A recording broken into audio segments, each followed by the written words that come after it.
What's up, guys? I'm Justin with IGN. I'm here with Tate. What's up, everybody? Tate is probably one of the best Hearthstone players in the office. I say probably. He's absolutely the best Hearthstone player in the office. Tate, you hit Legendary almost every single month. Yep. I've been having a lot of trouble getting through the Heroic bosses in Nexramis. I cleared Normal, no problem. Heroic is absolutely no joke.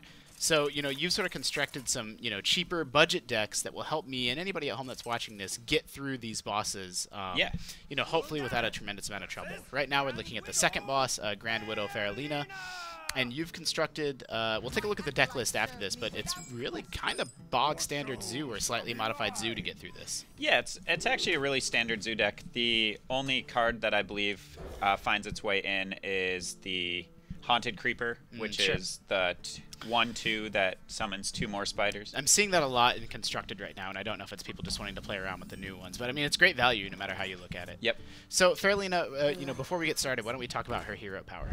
Yeah, so her hero power at 1 mana, she does a damage to random point of damage for each card that's in your hand. Right, so, your next turn, well, we'll see it maybe. And she does like to cast it almost every single turn. I'm kind of surprised we didn't see it on turn 1. Yep.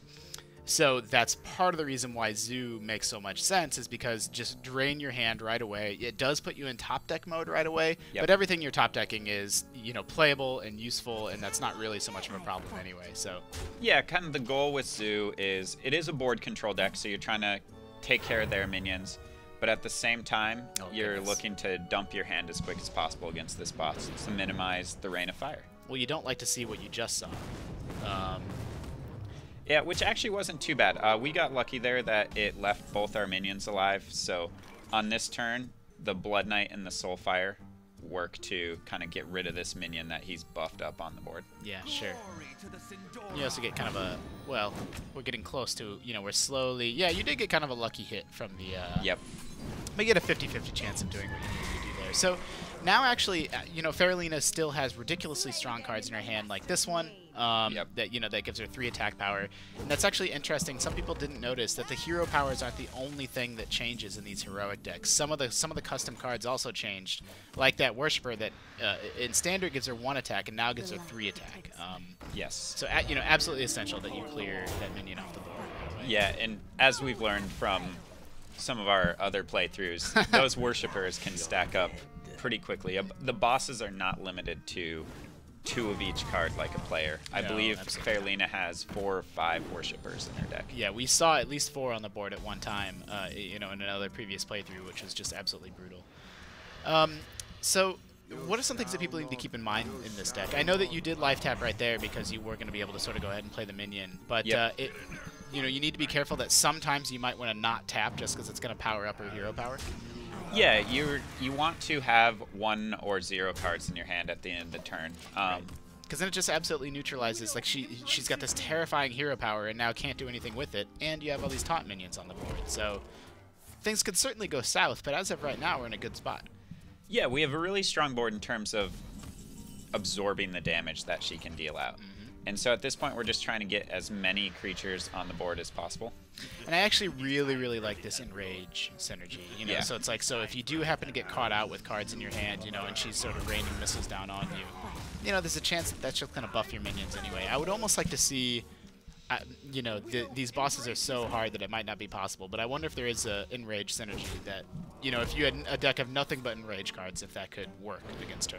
Yeah, it's definitely possible. As long as they're the cheap ones. The ultimate Enrage card, the Angry Chicken, would not work too well. No, the Angry Chicken. No Angry Chicken on this one. But see, now this is exactly the sort of situation that you like to see.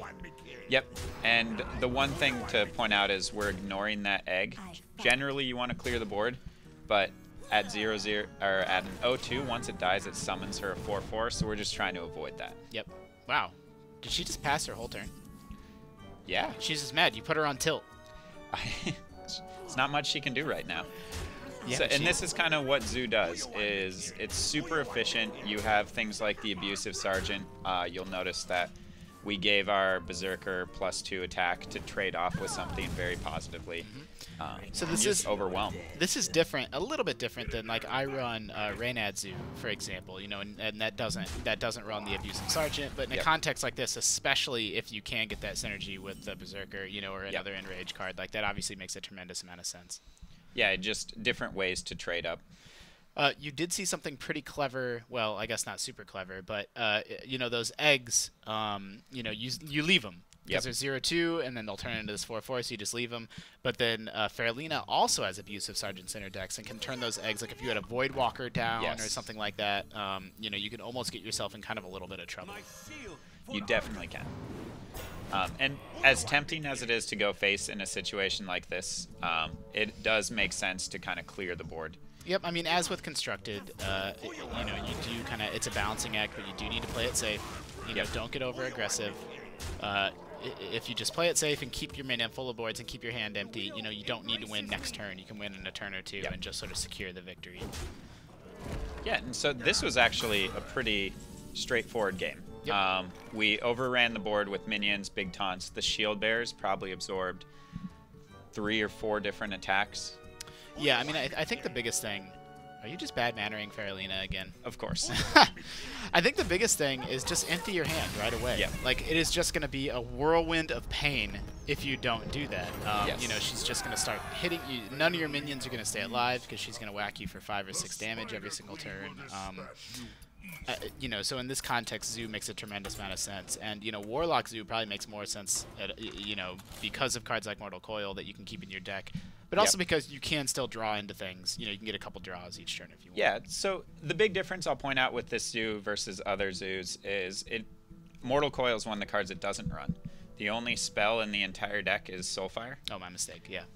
And then the rest of it is very durable minions that stick to the board, whether it's through Divine Shield, Heavy Health, or the alternative is they have the ability to buff. So Direwolf Alphas, Abusive Sergeants allow you to buff up your minions, trade up, and kind of keep the board pressure. Yeah. So I'm looking at this deck list now, and really nothing else sort of crazy jumps out about it. You know, it'd be nice to get the Blood Knight Argent Squire synergy, but even if you don't, you know, a 3/3 for 3 is always kind of okay. Yeah, the Blood Knight's the only epic in the deck, and as you can see, it didn't even really play into the last game at all. It's not necessary. Yeah, I mean, if you don't want to spend, you know, again, we're trying to build budget decks to help people get through these heroic bosses, and you could probably almost do without that Blood Knight if you didn't even want it. You know, it didn't come into play in our game, for example. Yeah, you could do it with the 2 rares that you see in the deck, are Defender of Argus and Doomguard. Yep, for sure. Doomguard's great. It's a huge body. It kind of takes over the game if you do get it out. Yep. And you it don't discards your hand. And you probably don't even mind about that card discard. You know, it's far less of a drawback even than it normally is, and even in normal constructed, you know, Doomguard is super playable. Yep. Tay, I am 100% going to go home and build these decks tonight to sort of cross off these heroic Nexramis bosses. So, you know, thank you for sort of showing us how you can use Zoo, you know, to pilot your way to victory against Faerlina. Of course. Everyone at home, we're going to be doing these for every single wing of Nexramis as it opens. All 3 bosses, we're going to be showing you how to get through them on heroic, you know, without breaking your bank or, you know, depleting all your dust to construct all kinds of crazy cards. So make sure for everything Hearthstone, you're keeping it locked to IGN.